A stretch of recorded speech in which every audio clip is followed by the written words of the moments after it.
ಆಕಾಶವಾಣಿ ಮಂಗಳೂರು.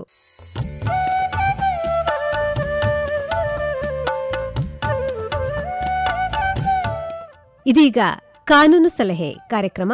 ಇಂದಿನ ಕಾನೂನು ಸಲಹೆ ಕಾರ್ಯಕ್ರಮದಲ್ಲಿ ಕ್ರಿಮಿನಲ್ ವ್ಯಾಜ್ಯ ಈ ವಿಷಯದ ಬಗ್ಗೆ ಮಾಹಿತಿ ನೀಡಲಿದ್ದಾರೆ ಬಿ ಜಿನೇಂದ್ರ ಕುಮಾರ್, ದಕ್ಷಿಣ ಕನ್ನಡ ಜಿಲ್ಲಾ ಮತ್ತು ರಾಜ್ಯ ಹೈಕೋರ್ಟಿನ ವಕೀಲರು.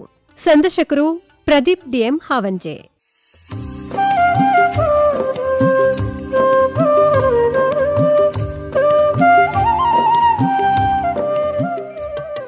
ನಮ್ಮೆಲ್ಲ ಪ್ರೀತಿಯ ಕೇಳುಗರಿಗೆ ಇಂದಿನ ಕಾನೂನು ಸಲಹೆ ಕಾರ್ಯಕ್ರಮಕ್ಕೆ ಪ್ರೀತಿಯ ಸ್ವಾಗತ. ಇಂದಿನ ಕಾನೂನು ಸಲಹೆ ಕಾರ್ಯಕ್ರಮದಲ್ಲಿ ಕ್ರಿಮಿನಲ್ ಮೊಕದ್ದಮೆ, ಸಾಮಾನ್ಯ ಜನರಾಗಿ ನಾವು ಗಮನಿಸಬೇಕಾದ ವಿಚಾರಗಳು, ಈ ಎಲ್ಲ ವಿಷಯಗಳ ಬಗ್ಗೆ ಮಾಹಿತಿಯನ್ನು ನೀಡಲಿದ್ದಾರೆ ಬಿ ಜಿನೇಂದ್ರ ಕುಮಾರ್, ಮಂಗಳೂರು ಜಿಲ್ಲಾ ನ್ಯಾಯಾಲಯದಲ್ಲಿ ವಕೀಲರು ಮತ್ತು ಕರ್ನಾಟಕದ ಉಚ್ಚ ನ್ಯಾಯಾಲಯದಲ್ಲಿ ವಕೀಲರಾಗಿ ಸೇವೆ ಸಲ್ಲಿಸುತ್ತಿರುವ ಬಿ ಜಿನೇಂದ್ರ ಕುಮಾರ್ ಅವರಿಗೆ ಇಂದಿನ ಕಾರ್ಯಕ್ರಮಕ್ಕೆ ಪ್ರೀತಿಯ ಸ್ವಾಗತ ಸರ್. ನಮಸ್ಕಾರ ಸರ್. ಮೊದಲನೇದಾಗಿ ಕ್ರಿಮಿನಲ್ ಪ್ರಕರಣ ಅಥವಾ ಕ್ರಿಮಿನಲ್ ಮೊಕದ್ದಮೆ ಎಂದರೇನು, ಜೊತೆಗೆ ಯಾವೆಲ್ಲ ವಿಷಯಗಳು ಕ್ರಿಮಿನಲ್ ಪಟ್ಟಿಗೆ ಸೇರ್ಕೊಳ್ತದೆ ಅಂತ ಹೇಳಿ. ಮೊದಲನೇದಾಗಿ ಮಂಗಳೂರು ಆಕಾಶವಾಣಿ ಎಲ್ಲ ಶ್ರೋತೃಗಳಿಗೆ ನಮಸ್ಕಾರಗಳು. ನೋಡಿ, ತುಂಬಾ ಒಳ್ಳೆಯ ಪ್ರಶ್ನೆಯನ್ನು ಕೇಳಿದ್ದೀರಿ. ಸಾಮಾನ್ಯ ಜನರಿಗೆ ಬೇಕಾದಂಥ ಪ್ರಶ್ನೆ ಇದು. ನೋಡಿ, ಕ್ರಿಮಿನಲ್ ಮೊಕದ್ದಮೆ ಅಥವಾ ಪ್ರಕರಣ ಅಂತ ಹೇಳಿದ್ರೆ ಯಾವುದೇ ಒಬ್ಬ ವ್ಯಕ್ತಿ ತಿಳುವಳಿಕೆ ಮತ್ತು ಉದ್ದೇಶ ಇದ್ದುಕೊಂಡು ಮಾಡುವಂಥ ಕೃತ್ಯ. ಅವನ ಮನಸ್ಸಿನಲ್ಲಿ ತಿಳುವಳಿಕೆ ಇರಬೇಕು, ನಾನು ಏನು ಮಾಡ್ತಾ ಇದ್ದೇನೆ ಅಂತ ಹೇಳುವಂಥ ಉದ್ದೇಶ ಇರಬೇಕು. ಅದೆರಡು ಇದ್ದಾಗ ಮಾಡುವಂಥ ಕೃತ್ಯ ಅದು ತಪ್ಪಾಗಿರ್ತದೆ. ಆ ಕೃತ್ಯಕ್ಕೆ ನಾವು ಕ್ರಿಮಿನಲ್ ಪ್ರಕರಣಗಳು ಅಂತ ನಾವು ಸಾಮಾನ್ಯವಾಗಿ ಇದನ್ನು ಹೇಳುವಂಥದ್ದು. ಹಾಗೆ ಸಾಮಾನ್ಯ ಜನಗಳಿಗೆ ತಿಳುವಳಿಕೆ ಆಗುವಾಗ ಈ ರೀತಿ ಇದೆ ಅದು. ಸರ್, ಯಾವೆಲ್ಲ ಪ್ರಕರಣಗಳನ್ನು ಕ್ರಿಮಿನಲ್ ಪ್ರಕರಣ ಅಂತ ಹೇಳಿ ಕರೆಸ್ಕೊಳ್ತದೆ? ಯಾಕೆಂತ ಹೇಳಿದ್ರೆ ಸಾಮಾನ್ಯ ಜನರಿಗೆ ಸಿವಿಲ್ ಆಗಲಿ ಅಥವಾ ಕ್ರಿಮಿನಲ್ ಪ್ರಕರಣಗಳು ಏನು ಅಂತೇಳಿ ಗೊತ್ತಿಲ್ಲ. ನೋಡಿ, ಕ್ರಿಮಿನಲ್ ಪ್ರಕರಣ ಅಂತ ಹೇಳಿದರೆ ಯಾವ ಕೃತ್ಯಕ್ಕೆ, ಯಾವ ತಪ್ಪಿಗೆ ಕಾನೂನಿನಲ್ಲಿ ಶಿಕ್ಷೆ ಇದೆಯೋ ಅದು ಕ್ರಿಮಿನಲ್ ಪ್ರಕರಣ ಅಂತ ಅನಿಸ್ಕೊಳ್ತದೆ. ಯಾವುದೇ ಕೃತ್ಯಕ್ಕೆ ಅದಕ್ಕೆ ಶಿಕ್ಷೆ ಇರಬೇಕು ಕಾನೂನಿನಲ್ಲಿ. ಅಂತಹ ಪ್ರಕರಣಗಳನ್ನು ನಾವು ಕ್ರಿಮಿನಲ್ ಪ್ರಕರಣ ಅಂತ ಹೇಳ್ತೇವೆ. ಎಲ್ಲ ತಪ್ಪುಗಳು ಅಪರಾಧ ಅಲ್ಲ ನಿಮಗೆ, ಆದರೆ ಕೆಲವು ತಪ್ಪುಗಳು ಮಾತ್ರ ಅಪರಾಧದ ವ್ಯಾಪ್ತಿಗೆ ಬರ್ತದೆ. ಉದಾಹರಣೆಗೆ, ಯಾವುದು ಅಪರಾಧ ಅಲ್ಲ ಅಂತ ಹೇಳಿದರೆ, ಯಾವುದನ್ನು ನಾವು ಅಫೆನ್ಸ್ ಅಂತ ಹೇಳಿದರೆ ಆಕ್ಟ್ ಅಂಡ್ ಒಮಿಷನ್ ಎರಡೂ ಆಗಿರಬೇಕು. ಲೋಪವೂ ಇರಬಹುದು ಅಥವಾ ಕೃತ್ಯವೂ ಇರಬಹುದು. ಲೋಪ ಅಂತ ಹೇಳಿದಾಗ ಏನಾಗ್ತದೆ ಅಂತ ಹೇಳಿದ್ರೆ, ಉದಾಹರಣೆಗೆ ಯಾವುದು ಅಪರಾಧ ಅಲ್ಲ ಅಂತ ನಾನು ಮುಖ್ಯವಾಗಿ ನಿಮಗೆ ಹೇಳಲಿಕ್ಕೆ ಇಷ್ಟಪಡ್ತೇನೆ. ಇಲ್ಲಿ ಒಬ್ಬ ವ್ಯಕ್ತಿ ನಿಮ್ಮ ಕಣ್ಣೆದುರು ಅವನು ಮುಳುಗುತ್ತಾ ಇರ್ತಾನೆ ಹೊಳೆಯಲ್ಲಿ, ನೀವು ಅವನನ್ನು ಕಾಪಾಡುವುದಿಲ್ಲ. It is an omission. ನಾವು ನ್ಯಾಯವಾಗಿ ನೋಡ್ತಾ ಹೋದಾಗ ನೀವು ಮಾಡುವ ತಪ್ಪು ಅಂತ ನಮ್ಮ ಕಣ್ಣಿಗೆ ಅನಿಸ್ಬೋದು. ಒಬ್ಬ ಮುಳುಗಿದುವಾಗ ನೀವು ಯಾಕೆ ಅವನನ್ನು ಎತ್ತಲಿಲ್ಲ ಅಂತ ಹೇಳುವಂಥದ್ದು ಇದು ನೀತಿಯಾಗಿ ಹೌದು, ಆದರೆ ಕಾನೂನಿನಲ್ಲಿ ಅದು ಅಪರಾಧ ಅಲ್ಲ. ನೀವು ಏನು ಲೋಪ ಮಾಡಿದ್ದೀರೋ ಅದು ಅಪರಾಧ ಅಲ್ಲ. ಆದರೆ ಇನ್ನೊಂದು ಕೃತ್ಯ ಅದು ಲೋಪ ಅಂತ ನಾವು ಕನ್ನಡದಲ್ಲಿ ಹೇಳುವುದಿದ್ರೆ, ತಂದೆ ತಾಯಿಗಳು ಮಕ್ಕಳಿಗೆ ಆಹಾರವನ್ನು ಕೊಡದೇ ಇರುವಂಥದ್ದು, ಇದು ಒಮಿಷನ್. ಅವರಿಗೆ ಹಲ್ಲೆ ಮಾಡಬೇಕಾದ್ದೇನಿಲ್ಲ. ಯಾಕಂದರೆ ಸಾಮಾನ್ಯ ಜನಗಳ ತಲೆಯಲ್ಲಿ ಏನಿದೆ ಅಂತ ಹೇಳಿದರೆ, ಕ್ರಿಮಿನಲ್ ಪ್ರಕರಣ ಅಂದರೆ ಕೊಲೆ ಆಗಬೇಕು ಅಥವಾ ಹಲ್ಲೆ ಆಗಬೇಕು ಅಥವಾ ಡಕಾಯಿತಿ ಆಗಬೇಕು ಅಥವಾ 420 ಆಗಬೇಕು, ಮೋಸ ಮಾಡಬೇಕು ಸಾಮಾನ್ಯ ಜನಗಳಿಗೆ ಅಂತ ಹೇಳುವಂಥ ದೃಷ್ಟಿಕೋನದಲ್ಲಿ ಸಾಮಾನ್ಯ ಜನ ಇದ್ದಾರೆ ಈಗ. ಆದರೆ ಯಾವುದು ಲೋಪ, ಮನುಷ್ಯ ಯಾವುದನ್ನು ಆ್ಯಕ್ಟಲ್ಲಿ ತೋರಿಸುವುದಿಲ್ವೋ, ಅಂದರೆ ಉದಾಹರಣೆಗೆ ಈಗ ನಾನು ಹೇಳಿದ ಹಾಗೆ ತಂದೆ ತಾಯಿ ಮಕ್ಕಳಿಗೆ ಆಹಾರವನ್ನು ಕೊಡದೇ ಇದ್ದರೆ it amounts to an offence. ಅವನಿಗೆ ಎಕ್ಸ್ಪ್ಲನೇಷನ್ ಇರ್ಬೋದು ಕೊಡದೇ ಇರಲಿಕ್ಕೆ, ಯಾಕಂದರೆ ನನ್ನ ಹತ್ರ ಆರ್ಥಿಕ ಶಕ್ತಿ ಇಲ್ಲ ಅಂತ ಇದ್ರೂ ಸಹ ಅವನು ಕಾನೂನಿನಡಿಯಲ್ಲಿ ಅದು ಆಹಾರವನ್ನು ಕೊಡದೆ ಅವನು ಆ ಮಗು ಅಥವಾ ಮಕ್ಕಳು ತೀರಿ ಹೋದರೆ it amounts to an offence.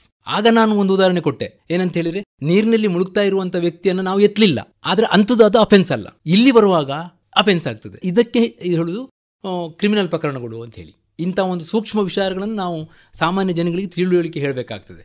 ಆಗ ಮಾತ್ರ ಈ ಕ್ರಿಮಿನಲ್ ಪ್ರಕರಣದ ವ್ಯಾಪ್ತಿ ಏನು ಅಂತೇಳಿ ಸಾಮಾನ್ಯ ಜನಗಳಲ್ಲಿ ಗೊತ್ತಾಗ್ತದೆ ಅಂತೇಳಿ ನನ್ನ ಅನಿಸಿಕೆ.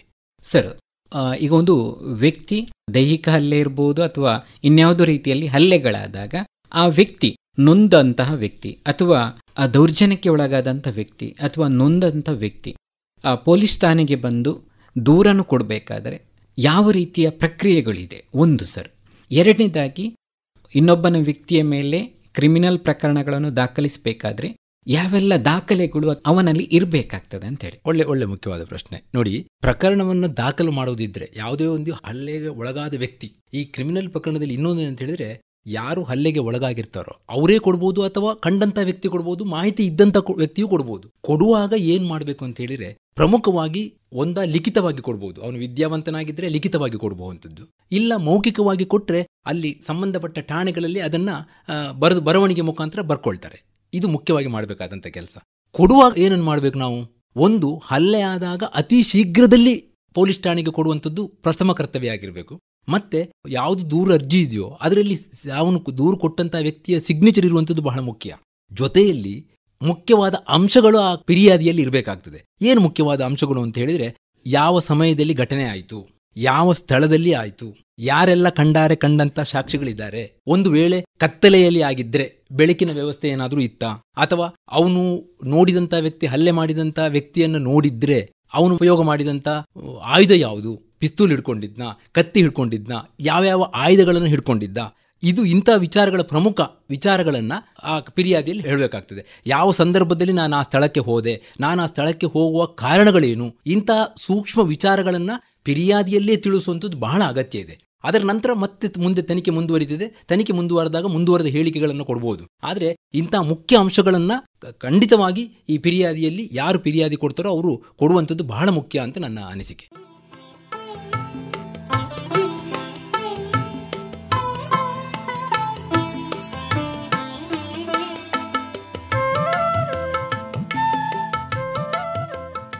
ಸರ್, ಈಗ ಒಬ್ಬ ವ್ಯಕ್ತಿ ಕ್ರಿಮಿನಲ್ ಅಂತೇಳಿ ಗುರುತಿಸ್ಕೊಂಡಾಗ ಅವನೀಗ ಏನೋ ಒಂದು ಶಿಕ್ಷೆಗೆ ಈಗ ಜೈಲಿಗೆ ಹೋಗಿರ್ತಾನೆ. ನಂತರ ಅದೇ ದಿವಸ ಅಥವಾ ಮರುದಿವಸದಲ್ಲಿ ಜಾಮೀನು ಪಡ್ಕೊಂಡು ಹೊರಗೆ ಬರ್ತಾನೆ. ಎಂತಹ ದೊಡ್ಡ ಪ್ರಕರಣಗಳಾದರೂ ಕೂಡ ಜಾಮೀನು ಪಡ್ಕೊಳ್ಳುವಂಥದ್ದು ಬಹಳಷ್ಟು ಇದಿದೆ. ಅದು ದಂಡ ವಿಧಿಸಿಯೋ ಅಥವಾ ಇನ್ಯಾವುದೋ ಕೆಲವೊಂದು ಮಾನದಂಡಗಳನ್ನು ಉಪಯೋಗಿಸಿಕೊಂಡು ಅಂತೇಳಿ. ಈ ಸಮಯದಲ್ಲಿ ಆ ಜಾಮೀನು ಪಡೆದಂಥ ವ್ಯಕ್ತಿಗೆ ಏನೆಲ್ಲ ನಿರ್ಬಂಧನೆಗಳು ಇರ್ತದೆ? ನೋಡಿ, ಯಾವುದೇ ವ್ಯಕ್ತಿ ಒಂದು ಅಪರಾಧ ಮಾಡಿದಾಗ ಜಾಮೀನು ಪತ್ರವನ್ನು ಸಲ್ಲಿಕೆ ಮಾಡ್ತಾರೆ. ಅವರ ವಕೀಲರ ಮುಖಾಂತರ ಜಾಮೀನು ಅರ್ಜಿಯನ್ನು ಹಾಕ್ತಾರೆ. ಜಾಮೀನು ಅರ್ಜಿಯಲ್ಲಿ ಕೆಲವು ಅಂಶಗಳನ್ನು ಅಡಕವಾಗಿರ್ತದೆ. ನಾ ಜಾಮೀನು ಕೊಟ್ಟರೆ ಇಂಥ ಎಲ್ಲ ನ್ಯಾಯಾಲಯ ಹಾಕಿದಂಥ ಕಂಡೀಷನ್ಗಳಿಗೆ ನಾನು ಬದ್ಧನಾಗಿರ್ತೇನೆ ಅಂತೇಳಿ. ಮತ್ತೆ ಈ ಜಾಮೀನು ಪಡೆಯುವಂಥ ಪ್ರಕ್ರಿಯೆ ಇದು ಹೀನಸ್ ಅಫೆನ್ಸ್ ಆಗಿದ್ದರೆ, ಕಠಿಣ, ಉದಾಹರಣೆಗೆ ಮರ್ಡರ್ ಕೇಸ್ ಆಗಿರ್ಬೋದು, ರೇಪ್ ಕೇಸ್ ಆಗಿರ್ಬೋದು, ಡಕಾಯಿತಿ ಕೇಸ್ ಆಗಿರ್ಬೋದು, ಇಂಥ ಕೇಸ್ಗಳಲ್ಲೆಲ್ಲ ಜಾಮೀನನ್ನು ವಿಳಂಬ ಮಾಡ್ತಾರೆ, ಕೊಡಲಿಕ್ಕಿಲ್ಲ. ಅದೇ ಚಿಕ್ಕ ಕೇಸ್ಗಳಿದ್ದರೆ ಸುಲಭದಲ್ಲಿ ಬೇಲ್ ಸಿಗ್ತದೆ. ಇದು ಮುಖ್ಯ ಉದ್ದೇಶ ಏನಂತ ಹೇಳಿದ್ರೆ, ಯಾವುದೇ ಒಬ್ಬ ವ್ಯಕ್ತಿ, ನಮ್ಮ ಸಂವಿಧಾನದಲ್ಲಿ ಏನು ಹೇಳ್ತಂತ ಹೇಳಿದ್ರೆ, ಎಲ್ಲ ಕ್ರಿಮಿನಲ್ ಪ್ರಕರಣಗಳು ಸಂವಿಧಾನದ ಅಡಿಯಲ್ಲಿ ಪರ್ಸನಲ್ ಲಿಬರ್ಟಿ ಅದರ ಮೇಲೆ ಬರ್ತದೆ. ಯಾವುದೇ ಒಂದು ವ್ಯಕ್ತಿಯ ಪರ್ಸನಲ್ ಲಿಬರ್ಟಿಯನ್ನ, ಅವನ ವೈಯಕ್ತಿಕ ಸ್ವಾತಂತ್ರ್ಯವನ್ನ ಹರಣ ಮಾಡಬಾರದು. ಯಾಕಂದ್ರೆ ಈ ಕ್ರಿಮಿನಲ್ ಕೇಸುಗಳು ಅವನು ಯಾವುದೇ ಅಪರಾಧ ಮಾಡಿದಂಥ ವ್ಯಕ್ತಿ ಅಂತ ಸಾಬೀತು ಆಗುವವರೆಗೆ ಅವನನ್ನ ನಿರ್ದೋಷಿ, ಅವನು ಇನೋಸೆಂಟು, ಅವನನ್ನು ಮುಗ್ಧ ಅಂತ ಹೇಳುವಂಥ ಒಂದು ಪ್ರಿಸುಂಪ್ಷನ್ ಇದೆ ಕಾನೂನಿನಲ್ಲಿ. ಅವನು ಮುಗ್ಧ ಅಂತೇಳಿ, ಯಾವುದೇ ಒಂದು ಎಷ್ಟು ದೊಡ್ಡ ಅಫೆನ್ಸ್ ಮಾಡಿದ್ರು ಅವನು ಮುಗ್ಧ ಅಂತೇಳಿ. ಈ ಒಂದು ನೆಲೆಗಟ್ಟಿನಲ್ಲಿ ಮತ್ತು ಬೇರೆ ಬೇರೆ ಸರ್ಕಮ್ಸ್ಟೆನ್ಸಸ್ಗಳನ್ನು, ಬೇರೆ ಬೇರೆ ವಿಚಾರಧಾರೆಗಳನ್ನು ನೋಡಿಕೊಂಡು ನ್ಯಾಯಾಲಯ ಅವನಿಗೆ ಬೇಲನ್ನು ಕೊಡ್ತದೆ. ಬೇಲನ್ನು ಕೊಟ್ಟಾಗ ಕೆಲವು ಕಂಡೀಷನ್ಗಳನ್ನು ಹಾಕ್ತಾರೆ. ಇಷ್ಟು ಜಾಮೀನನ್ನು ಕೊಡಬೇಕು, ಇಷ್ಟು ಬೇಲ್ ಬಾಂಡನ್ನು ಕೊಡಬೇಕಾಗ್ತದೆ, ಜಾಮೀನುಗಳು ಇಂಥವರೇ ಆಗಬೇಕು, ಸಾಲ್ವೆಂಟ್ ಶ್ಯೂರಿಟಿ ಆಗಿರಬೇಕಾಗ್ತದೆ. ಈ ರೀತಿಯಾದಂಥ ಕೆಲವು ಕಂಡೀಷನ್ಗಳನ್ನು ಕೊಟ್ಟಿರ್ತಾರೆ. ಮತ್ತು ಕೆಲವೊಮ್ಮೆ ಆ ನ್ಯಾಯಾಲಯದ ವ್ಯಾಪ್ತಿಯಿಂದ ಹೊರಗೆ ಹೋಗಬಾರ್ದು. ಮತ್ತೆ ಪೊಲೀಸ್ ಸ್ಟೇಷನ್ಗೆ ಪ್ರತಿ ವಾರ ಅಥವಾ ಪ್ರತಿ ತಿಂಗಳಿಗೊಮ್ಮೆ ಅಥವಾ 15 ದಿನಕ್ಕೊಮ್ಮೆ ಹೋಗಿ ಹಾಜರು ಹಾಕಬೇಕು. ತನಿಖಾಧಿಕಾರಿ ಕರೆದಾಗ ತನಿಖೆಗೆ ಸಹಕಾರ ಮಾಡಬೇಕು. ಇಂಥ ಹಲವಾರು ಕಂಡೀಷನ್ಗಳನ್ನು ಹಾಕಿರ್ತದೆ. ಆ ಕಂಡೀಷನ್ ವೈಲೇಟ್ ಆದರೆ ಮತ್ತೆ ಅವನು ಬೇಲ್ ಕ್ಯಾನ್ಸಲ್ ಆಗುವಂಥ ಸಾಧ್ಯತೆಗಳೂ ಇದೆ. ಸರ್, ನೀವು ಹೇಳಿದಂತಹ ವಿಚಾರಗಳಲ್ಲಿ ಯಾವೆಲ್ಲ ಕ್ರಿಮಿನಲ್ ಚಟುವಟಿಕೆಗಳಿಗೆ ಯಾವ ರೀತಿಯ ಶಿಕ್ಷೆ ಮತ್ತು ದಂಡಗಳಿದೆ ಅಂತೇಳಿ ನಮ್ಮಲ್ಲಿ ನೋಡಿ, ಕ್ರಿಮಿನಲ್ ಪ್ರಕರಣಗಳಲ್ಲಿ ಮರ್ಡರ್ ಕೇಸ್ ಬಂದಾಗ ಅದಕ್ಕೆ death sentence or imprisonment. Life imprisonment is the minimum imprisonment for murder. ಅದಕ್ಕಿಂತ ಕಮ್ಮಿ ಇಲ್ಲ. ಒಬ್ಬ ವ್ಯಕ್ತಿ ಕೊಲೆ ಮಾಡಿದ ಅಂತ ಸಾಬೀತಾದರೆ ಅವನಿಗೆ ಮಿನಿಮಮ್ ಪನಿಷ್ಮೆಂಟ್ ಏನು ಕೇಳಿದರೆ ಜೀವಮಾನವರೆಗಿನ ಶಿಕ್ಷೆ, ಜೀವಾವಧಿ ಶಿಕ್ಷೆ ಅಂತ ಹೇಳ್ತಾರೆ. ಜೀವಾವಧಿ ಶಿಕ್ಷೆ ಅವನಿಗೆ, ಅದು ಮಿನಿಮಮ್ ಪನಿಷ್ಮೆಂಟ್. ಹಾಗೆ ಅಫೆನ್ಸಿನ ತೀವ್ರತೆಯನ್ನು ಮನಗಂಡು ಅದಕ್ಕೆ ಸರಿಯಾಗಿ ಶಿಕ್ಷೆಯನ್ನು ಕೊಟ್ಟಿರ್ತಾರೆ.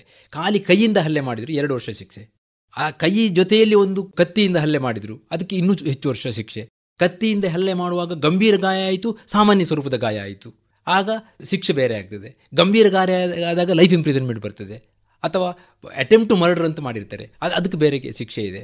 ಇನ್ನು ಮೋಸ, ಅದಕ್ಕೆ ಬೇರೆ ಶಿಕ್ಷೆ ಇದೆ, ಅದಕ್ಕೆ 7 ವರ್ಷಗಳ ಶಿಕ್ಷೆ ಇದೆ. ಹಾಗೆ ಈ ಅಫೆನ್ಸಿನ ತೀವ್ರತೆಯನ್ನು, ಅಪರಾಧದ ತೀವ್ರತೆಯನ್ನು ನೋಡಿ ಅದಕ್ಕೆ ಶಿಕ್ಷೆಯನ್ನು ಸಂಬಂಧಪಟ್ಟ ಕಾಯ್ದೆಗಳಲ್ಲಿ ಅದಕ್ಕೆ ಮಾಡಿರ್ತಾರೆ. ಇಂಥ ಅಪರಾಧಕ್ಕೆ ಇಷ್ಟು ಶಿಕ್ಷೆ ಅಂತ ಹೇಳಿ. ಸರ್, ಈಗ ಕ್ರಿಮಿನಲ್ ಕೇಸ್ಗಳ ವಿಚಾರಕ್ಕೆ ಬಂದಾಗ ಎಲ್ಲ ಕೇಸುಗಳು ಕೂಡ ಹಾಗೆ ಸತ್ಯ ಇರುವುದಿಲ್ಲ. ಅದೆಷ್ಟೋ ಪ್ರಕರಣಗಳಲ್ಲಿ ನಾವು ನೋಡಿದಾಗ ಒಂದಿಷ್ಟು ಸಮಯಗಳ ನಂತರ ಅದು ಸುಳ್ಳು ಅಂಥೇಳಿ ಗೊತ್ತಾಗ್ತದೆ. ಈಗ ಅಂತಹ ಸಮಯದಲ್ಲಿ ಒಬ್ಬ ವ್ಯಕ್ತಿಯ ಮೇಲೆ ಯಾರೋ ಒಬ್ಬರು ಸುಳ್ಳು ಕೇಸುಗಳನ್ನು ದಾಖಲಿಸ್ತಾರೆ ಅಂತ ಸಮಯದಲ್ಲಿ ಅವನು ಯಾವ ರೀತಿಯಾಗಿ ಎಚ್ಚರಿಕೆಯಲ್ಲಿರಬೇಕು? ಒಂದು, ಎರಡನೇದಾಗಿ ಈ ಕಾನೂನು ಅಂತಹ ನಿರಪರಾಧಿಗೆ ಯಾವ ರೀತಿಯಾಗಿ ರಕ್ಷಣೆಗಳನ್ನು ಕೊಡ್ತದೆ.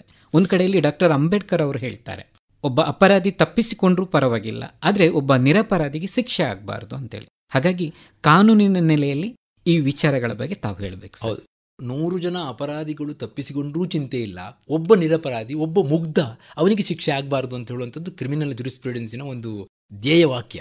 100 ಜನ ಅಪರಾಧಿಗಳು ತಪ್ಪಿಸಿರೂ ಪರವಾಗಿಲ್ಲ, ಆದರೆ ಒಬ್ಬನಿಗೆ ಶಿಕ್ಷೆ ಆಗಬಾರ್ದು, ಮುಗ್ಧ ಅವನಿಗೆ ಶಿಕ್ಷೆ ಆಗಬಾರ್ದು ಅಂತ ಹೇಳುವಂಥ ಒಂದು ಧ್ಯೇಯವಾಕ್ಯ ಇದೆ. ಇದರಲ್ಲಿ ಏನಾಗ್ತದೆ ಅಂತ ಹೇಳಿದರೆ, ಈ ಕ್ರಿಮಿನಲ್ ಪ್ರಕರಣ, ಸುಳ್ಳು ಪ್ರಕರಣವನ್ನು ರಿಜಿಸ್ಟರ್ ಮಾಡುವಂಥದ್ದು ತಡೆಯಲಿಕ್ಕೆ ಸಾಧ್ಯ ಇಲ್ಲ. ಇದು ತಡಿಬೇಕಂತಾದರೆ ಸುಳ್ಳು ಪ್ರಕರಣದಲ್ಲಿ ಪ್ರಥಮವಾಗಿ ಯಾರು ಕಂಪ್ಲೇಂಟ್ ಕೊಟ್ಟಿರ್ತಾರೋ, ಈಗ ಮೊದಲಿನ IPCಯಲ್ಲಿ ಹೇಗಿತ್ತು ಅಂತ ಹೇಳಿದರೆ, ಕಾಗ್ನಿಸಬಲ್ ಅಫೆನ್ಸ್ ಇದ್ದಾಗ, ಎಂಥ ಕಾಗ್ನಿಸಬಲ್ ಅಫೆನ್ಸ್ ಕಂಡಾಗ ಸಂಜ್ಞೇಯ ಅಪರಾಧ ಅಂತ ಹೇಳ್ತಾರೆ. ಸಂಜ್ಞೇಯ ಅಪರಾಧವ ಇರುವಂತಹ ಯಾವುದೇ ಫಿರ್ಯಾದಿಯನ್ನು ಆ ವ್ಯಕ್ತಿ ಕೊಟ್ಟಾಗ ಪೊಲೀಸರವರು ಅದನ್ನು ದಾಖಲು ಮಾಡಬೇಕು, FIR ದಾಖಲು ಮಾಡಬೇಕು ಅಂತ ಹೇಳುವಂಥ ಒಂದು ನಿಯಮ ಇತ್ತು. ಆದರೆ ಈಗಿನ BNSS ಅಲ್ಲಿ ಅದನ್ನು ಏನು ಮಾಡಿದ್ದಾರೆ ಅಂತ ಹೇಳಿದರೆ, ಅಂಥ ವಿಚಾರಗಳು ಏನಾದರೂ ಅನುಮಾನ, ಆ ಫಿರ್ಯಾದಿಯಲ್ಲಿ ಅನುಮಾನವನ್ನು ಕಂಡಾಗ ತನಿಖಾಧಿಕಾರಿಗಳು, ಯಾರು ಸಂಬಂಧಪಟ್ಟ ಅಧಿಕಾರಿಗಳಿರ್ತಾರೆ ಪೊಲೀಸರವರು, ಅದನ್ನು ವಿಚಾರಿಸಬಹುದು. ವಿಚಾರಿಸಿ ಸುಳ್ಳು ಅಂತ ಮನಗಂಡಾಗ FIR ಮಾಡದೆ ತನಿಖೆಯನ್ನು ಅಲ್ಲಿಗೆ ನಿಲ್ಲಿಸಬಹುದು. ಆ ಒಂದು ಅವಕಾಶ ಈಗಿನ BNSS ಅಲ್ಲಿ ಇದೆ. ಮೊದಲು ಅದನ್ನು ಮಾಡ್ತಿದ್ರು, ಬಟ್ ಕಾನೂನಿನಲ್ಲಿ ಅವಕಾಶಗಳು ಕಡಿಮೆ ಇತ್ತು. ಈಗ ಅದಕ್ಕೆ ಕಾನೂನಿನಲ್ಲೇ ಅವಕಾಶ ಇದೆ, BNSS ಅಲ್ಲಿ ಅವಕಾಶ ಇದೆ. ಅಂದರೆ ಯಾವುದು ಸತ್ಯ ಯಾವುದು ಸುಳ್ಳು ಅಂತ ಹೇಳುವಂದ್ರೆ ಪರಾಮರ್ಶೆ ಮಾಡುವಂಥದ್ದು. ಇದು ಎಲ್ಲವೂ ನೀವು ಹೇಳುವಂಥ ಪ್ರಶ್ನೆ ಏನಂತ ಹೇಳಿದರೆ, ಆ ಸಂಬಂಧಪಟ್ಟ ರಿಜಿಸ್ಟರ್ ಮಾಡುವಂಥ ಅಧಿಕಾರಿ ಇರ್ಬೋದು ಅಥವಾ ತನಿಖೆ ಮಾಡುವಂಥ ಪೊಲೀಸ್ ಅಧಿಕಾರಿ ಇರ್ಬೋದು, ಇವರು ಹಾನೆಸ್ಟ್ ಆಗಿರಬೇಕಾಗ್ತದೆ. ಯಾವುದೇ ಒಬ್ಬ ವ್ಯಕ್ತಿಯನ್ನು ಅವನು ನಿರಪರಾಧಿ, ಇವನು ಇಂಥ ಕೆಲಸ ಮಾಡಲಿಲ್ಲ, ಬೇರೆ ಬೇರೆ ಸರ್ಕಮ್ಸ್ಟೆನ್ಸಸ್ಸನ್ನು ನೋಡ್ಕೊಂಡಾಗ ಇವನು ಮಾಡಲಿಕ್ಕೆ ಸಾಧ್ಯ ಇಲ್ಲ ಇಂಥ ಕೆಲಸ ಅಂತ ಹೇಳುವಂಥದ್ದು ಆ ಸಂಬಂಧಪಟ್ಟ ಅಧಿಕಾರಿಯ ಕೆಲಸ ಆಗಿರ್ತದೆ ವಿನಃ ಆ ವ್ಯಕ್ತಿ ಅದನ್ನು ತಡಿಲಿಕ್ಕೆ ಸಾಧ್ಯ ಇಲ್ಲ. ಕ್ರಿಮಿನಲ್ ಪ್ರಕರಣವನ್ನು, ಸುಳ್ಳು ಪ್ರಕರಣವನ್ನು ಅವನ ಮೇಲೆ ರಿಜಿಸ್ಟರ್ ಆಗುವುದನ್ನು ತಡಿಲಿಕ್ಕೆ ಸಾಧ್ಯ ಇಲ್ಲ ಅಂತ ನನ್ನ ಅನಿಸಿಕೆ.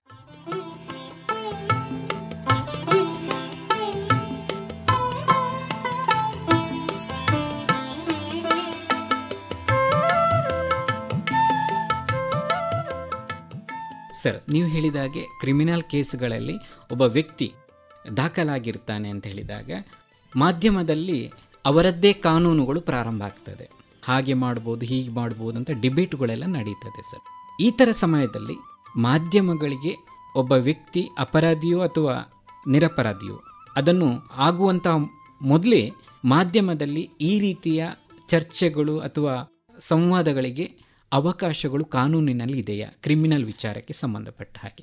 ನೋಡಿ, ಯಾವುದೇ ವಿಚಾರಗಳನ್ನು, ಯಾವುದೇ ಒಂದು ಕುರಿತಾಗಿ ಒಂದು ಘಟನೆಯ ಬಗ್ಗೆ, ಒಂದು ಉದಾಹರಣೆಗೆ ಒಂದು ಕೊಲೆ ನಡೀತು ಅಥವಾ ಒಂದು ಯಾವುದೋ ಒಂದು ಘಟನೆ ಆಯಿತು, ಕೃತ್ಯ ಆಯಿತು, ಆ ಕೃತ್ಯ ಕುರಿತಾಗಿ ಅದರ ಬಗ್ಗೆ ವಿಮರ್ಶೆ, ಇನ್ವೆಸ್ಟಿಗೇಷನ್ ಆಗುವಾಗ ಖಂಡಿತವಾಗಿ ಮಾಡಬಾರ್ದು.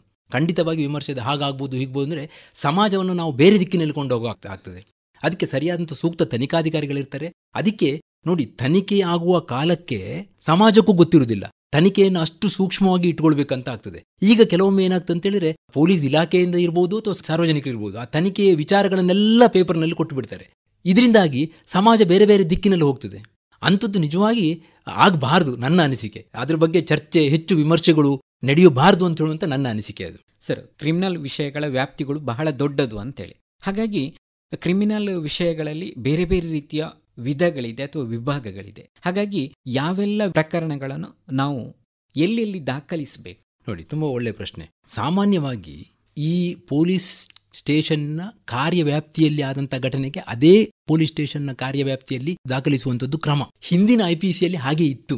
ಈಗಿನ BNSS ಅಲ್ಲಿ ಏನು ಮಾಡಿದ್ದಾರೆ ಅಂತ ಹೇಳಿದರೆ, ಅದಕ್ಕೆ ಕಾರಣಗಳು ಇದೆ. ಲಾ ಕಮಿಷನ್ ರಿಪೋರ್ಟ್ ಇರ್ಬೋದು ಅಥವಾ ಸುಪ್ರೀಂ ಕೋರ್ಟಿನ ಮತ್ತು ಹಲವಾರು ಹೈಕೋರ್ಟ್ನ ಆದೇಶಗಳಿರ್ಬೋದು. ಯಾವುದೇ ಒಂದು ವ್ಯಕ್ತಿ ಹಲ್ಲೆಗೊಳಗಾಗಲಿ ಅಥವಾ ಬೇರೆ ವ್ಯಕ್ತಿಗಳು ಆ ಮಾಹಿತಿಯನ್ನು ಪಡ್ಕೊಂಡಂಥ ವ್ಯಕ್ತಿಗಳಿರ್ಬೋದು, ಕಣ್ಣಾರೆ ಕಂಡಂಥ ವ್ಯಕ್ತಿಗಳಿರ್ಬೋದು, ಆ ಕೃತ್ಯವನ್ನು ಅವರು ಯಾವ ಸ್ಟೇಷನಿಗೆ ಬೇಕಾದ್ರೂ ಕೊಡ್ಬೋದು. ಯಾವ ಸ್ಟೇಷನಿಗೂ ಕೊಟ್ಟರೆ ಆ ಸ್ಟೇಷನ್ನಿನ ಆ ಪೊಲೀಸ್ ಠಾಣೆಯ ಅಧಿಕಾರಿ ಅದನ್ನು ರಿಜಿಸ್ಟರ್ ಮಾಡ್ಕೊಳ್ಬೇಕು. ಅವರು ಅದನ್ನು ನಮ್ಮ ಜುರಿಸ್ಟಿಕ್ಷನಿಗೆ ಬರುವುದಿಲ್ಲ ಇದು ಅಂತ ಹೇಳಲಿಕ್ಕೆ ಸಾಧ್ಯ ಇಲ್ಲ. ಅದನ್ನು ಆ ಸ್ಟೇಷನಲ್ಲಿ ರಿಜಿಸ್ಟರ್ ಮಾಡಿಕೊಂಡು, ಅದಕ್ಕೆ 0 FIR ಅಂತ ಹೇಳ್ತಾರೆ. 0 FIR ಅಂತೇಳಿ ರಿಜಿಸ್ಟರ್ ಮಾಡಿಕೊಂಡು ಸಂಬಂಧಪಟ್ಟ ಠಾಣೆಗೆ ಅದನ್ನು ವರ್ಗಾವಣೆ ಮಾಡಿ ಅಲ್ಲಿ ತನಿಖೆ ಪ್ರಾರಂಭ ಆಗ್ತದೆ. ಇದಕ್ಕೆ 0 FIR ಅಂತ ಹೇಳ್ತಾರೆ. ಇದನ್ನು ಮೊದಲು ಹೇಳಿದಾಗೆ ನಾನು ಆ ಸಂಬಂಧಪಟ್ಟ ಕಾರ್ಯವ್ಯಾಪ್ತಿಯ ಪೊಲೀಸ್ ಠಾಣೆಯಲ್ಲೇ ಮಾಡಬೇಕಂತೇನಿಲ್ಲ, ಎಲ್ಲಿ ಸಹ ಮಾಡ್ಬೋದು. ಇದು ಒಂದು ವಿಧಾನ. ಕೆಲವೊಮ್ಮೆ ಪೊಲೀಸ್ ಸ್ಟೇಷನಿಗೆ ಬರದಂಥ ಕ್ರಿಮಿನಲ್ ಅಪರಾಧಗಳಿದೆ. ಇದು ವಿಶೇಷ. ಯಾಕಂತೇಳಿ ಬಹುಪತ್ನಿತ್ವ, 2-3 ಮದುವೆ ಆಗಿರ್ತಾರೆ, ಅದು ಬಹುಪತ್ನಿತ್ವಕ್ಕೆ ಬರ್ತದೆ. ಅದರಲ್ಲಿ IPCಯಲ್ಲಿ ಬೈಗಮಿ ಅಂತ ಹೇಳ್ತಾರೆ ಅದನ್ನು, ಬಹುಪತ್ನಿತ್ವ ಅಂತ. ಅದಕ್ಕೆ ಶಿಕ್ಷೆ ಇದೆ ಕಾನೂನಿನಲ್ಲಿ. ಈ ಬಹುಪತ್ನಿತ್ವ ಇದ್ದರೆ ಯಾರು ಎಗ್ರಿವ್ಡ್ ಇರ್ತಾರೆ, ಮೊದಲನೇ ಹೆಂಡತಿ ಯಾರಿರ್ತಾರೆ, ಅವರು ಸಂಬಂಧಪಟ್ಟ ನ್ಯಾಯಾಲಯದಲ್ಲಿ ಕಂಪ್ಲೇಂಟನ್ನು ದಾಖಲಿಸಬೇಕಾಗ್ತದೆ. ಅದಕ್ಕೆ ಪೊಲೀಸ್ನವರಿಗೆ ಜುರಿಸ್ಟಿಕ್ಷನ್ ಇಲ್ಲ. ಇನ್ನೂ ಉದಾಹರಣೆ ಕೊಡೋದಿದ್ರೆ ನೆಗೋಷಿಯಬಲ್ ಇನ್ಸ್ಟ್ರೂಮೆಂಟ್ ಆಕ್ಟ್, ಚಕ್ಕಮಾನ್ಯ. ಅಲ್ಲಿ ಹೆಚ್ಚಿನವರು ಏನು ಮಾಡ್ತಾರೆ, ಚಕ್ಕಮಾನ್ಯ ಆದ ಕೂಡಲೇ ಪೊಲೀಸ್ ಸ್ಟೇಷನ್ಗೆ ಹೋಗ್ತಾರೆ. ಪೊಲೀಸ್ನವರಿಗೆ ಯಾವುದೇ ಅಧಿಕಾರ ಇಲ್ಲ ಅದನ್ನು ತನಿಖೆ ಮಾಡುವಂಥದ್ದು. ಚಕ್ಕಮಾನ್ಯ ಆದಾಗ ಅವರು ನ್ಯಾಯಾಲಯದಲ್ಲಿ, ಅವರಿಗೆ ಕಾನೂನಿನಲ್ಲಿ ಅಡಿಯಲ್ಲಿ ನೋಟಿಸನ್ನು ಕೊಟ್ಟು ನ್ಯಾಯಾಲಯದಲ್ಲಿ ಕೇಸನ್ನು ದಾಖಲಿಸಬೇಕಾಗ್ತದೆ. ಇನ್ನು ಕೆಲವೊಮ್ಮೆ ವಿಶೇಷವಾಗಿ ಯಾರು ದಾಖಲೆ ಮಾಡಬೇಕು ಅಂತ ಹೇಳುವಂಥದ್ದು ಇದೆ. ಯಾರು ದಾಖಲೆ ಮಾಡಬೇಕು? ಈಗ ಡಿಫಾಮೇಷನ್ ಆಯಿತು, ಪೊಲೀಸ್ನವರಿಗೆ ಅಧಿಕಾರ ಇಲ್ಲ. ಮಾನನಷ್ಟ ಮೊಕದ್ದಮೆ IPCಯಲ್ಲಿ ಬಂದರೂ ಸಹ ಅವನ ಮಾನ ಹಾನಿಯಾಗಿದೆ ಅವರು ಅಥವಾ ಮಾನ ಹಾನಿಯಾದವರ ರಿಲೇಟಿವ್ಸ್ ಅವರು ಸಂಬಂಧಪಟ್ಟ ನ್ಯಾಯಾಲಯದಲ್ಲೇ ಹಾಕಬೇಕಾಗ್ತದೆ. ಅದನ್ನು ಪೊಲೀಸ್ನವರಿಗೆ ಜುರಿಸ್ಟಿಕ್ಷನ್ ಇಲ್ಲ. ಇನ್ನು ಕೆಲವೊಮ್ಮೆ ಈ ಉದಾಹರಣೆಗೆ wild life act, wild life ಆ್ಯಕ್ಟಲ್ಲಿ ಸಂಬಂಧಪಟ್ಟ ಅಧಿಕಾರಿಗಳೇ ಕಂಪ್ಲೇಂಟನ್ನು ಕೊಡಬೇಕು. ಈಗ ಬೇರೆ ಕೇಸ್ಗಳಲ್ಲಿ ನಾನು ಹೇಳಿದೆ, ಯಾರು ಕಣ್ಣಾರೆ ಕಂಡ ವ್ಯಕ್ತಿ ಕೊಡ್ಬೋದು, ಮಾಹಿತಿ ಇದ್ದವರು ಕೊಡ್ಬೋದು ಅಂತ ಹೇಳಿದೆ.